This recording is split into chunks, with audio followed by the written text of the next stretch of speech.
Creating a custom exception class. आमतौर पर जब हम PHP में एक्सेप्शन हैंडलिंग कर रहे होते हैं तो हम एक्सेप्शन क्लास को यूज़ करते हैं ताकि हम एक्सेप्शन हैंडल कर सकें। मगर हम खुद से क्लास क्रिएट कर सकते हैं जिसमें हम कस्टम हैंडलर्स बना सकते हैं। कस्टम हैंडलर्स बनाना, कस्टम एक्सेप्शन हैंडलर्स बनाना अ, सादा सा काम होता है, ज़्यादा मुश्किल नहीं होता। हम एक स्पेशल क्लास क्रिएट करते हैं जिसके अंदर हम वो फंक्शंस लिखते हैं जो तब कॉल हों जब PHP में एक्सेप्शन अकर हो जाए।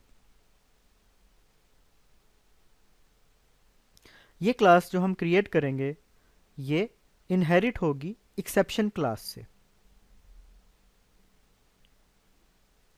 अब चूंकि जो हम अब क्लास बनाने जा रहे हैं ये इनहेरिट होगी एक्सेप्शन क्लास से, इसलिए ये उन तमाम प्रॉपर्टीज़ और मेथड्स को इस्तेमाल कर पाएगी जो कि एक्सेप्शन क्लास के अंदर मौजूद हैं।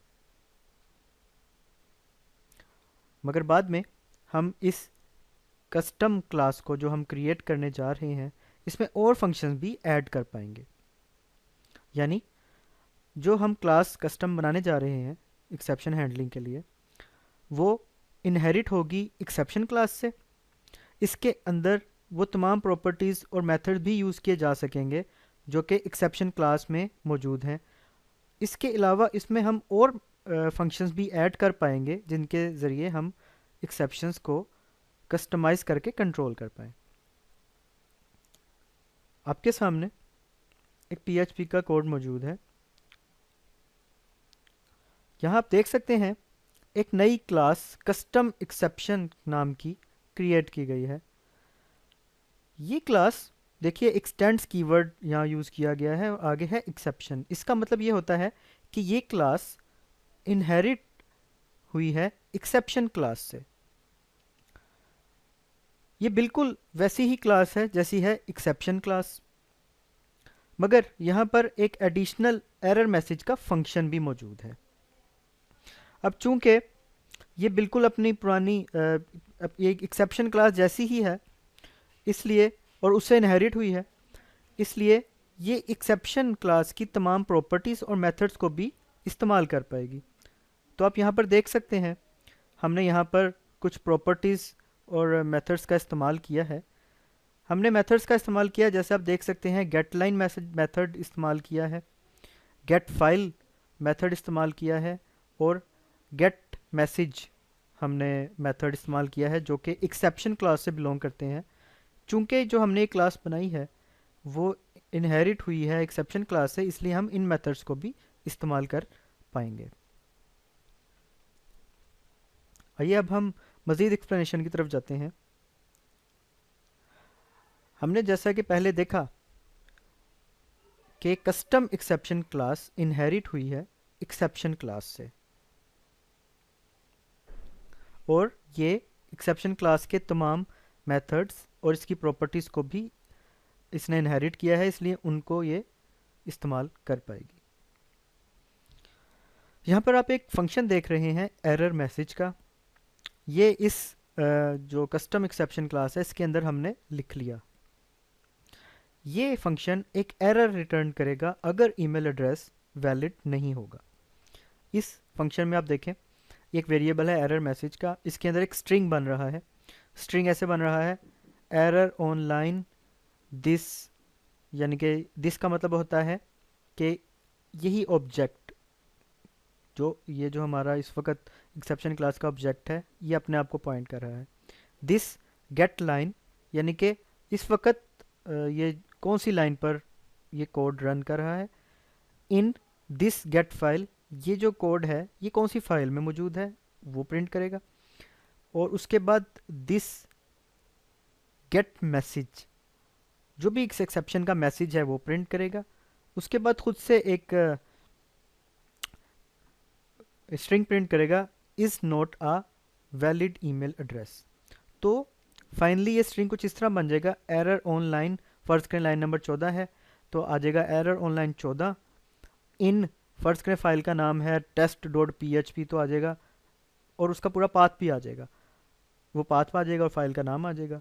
और उसके बाद आ जाएगा मैसेज, जो कोई भी मैसेज हो सकता है, और साथ ये सब कुछ कॉन्कैटिनेट होके एक ही लाइन में प्रिंट हो जाएगा। ये हम अभी इसका जो रिज़ल्ट आएगा, हम अभी इसका रिज़ल्ट भी देखते हैं। हो सकता है जो मैंने आपसे यहाँ पर इसका रिज़ल्ट शेयर किया हो उससे थोड़ा मुख्तलिफ ही हो, वो हम फाइनल में देख लेंगे। इसके बाद आप देखें कि हमने यहाँ पर एक ईमेल वेरिएबल यूज़ किया है जिसके अंदर हमने एक इनवैलिड ईमेल एड्रेस भी रख दिया है ताकि एक्सेप्शन जनरेट हो। अब ये ऊपर हमने जो फंक्शन लिखा, क्योंकि इसमें एक्सेप्शन का इस्तेमाल है इसलिए ट्राई ब्लॉक के अंदर आना चाहिए। तो यहाँ देखें हमने ट्राई ब्लॉक का इस्तेमाल किया।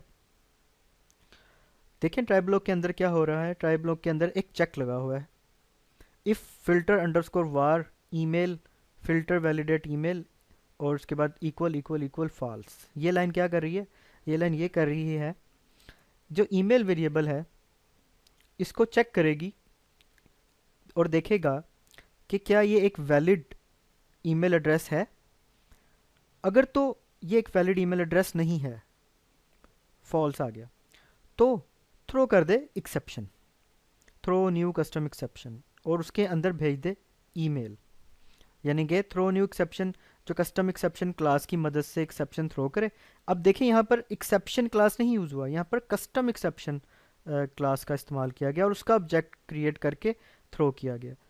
और उसके अंदर मैसेज है ईमेल, ईमेल के अंदर यही ईमेल जो someone@email.com @example.com, यही इसके अंदर मैसेज के तौर पे भेज दिया।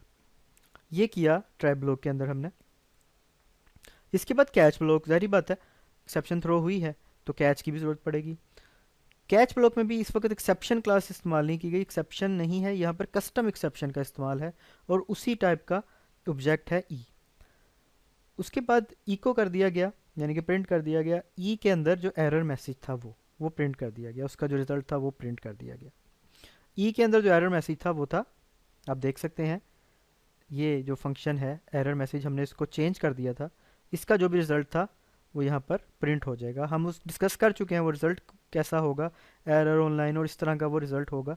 आइए अब हम इस पूरे पीएचपी के कोड का रिज़ल्ट देखते हैं क्या होगा।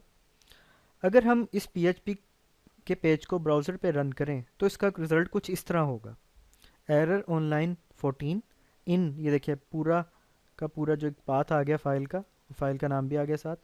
उसके बाद एरर मैसेज जो कि हमने सेंड किया था someone@example.com, उसके बाद जो हमने खुद से स्ट्रिंग लिखी थी is not a valid email address. इस तरीके से हम कस्टम एक्सेप्शन क्लासेस में हम खुद से एक्सेप्शन हैंडलर्स बना सकते हैं और कस्टमाइज कर सकते हैं एक्सेप्शन हैंडलिंग।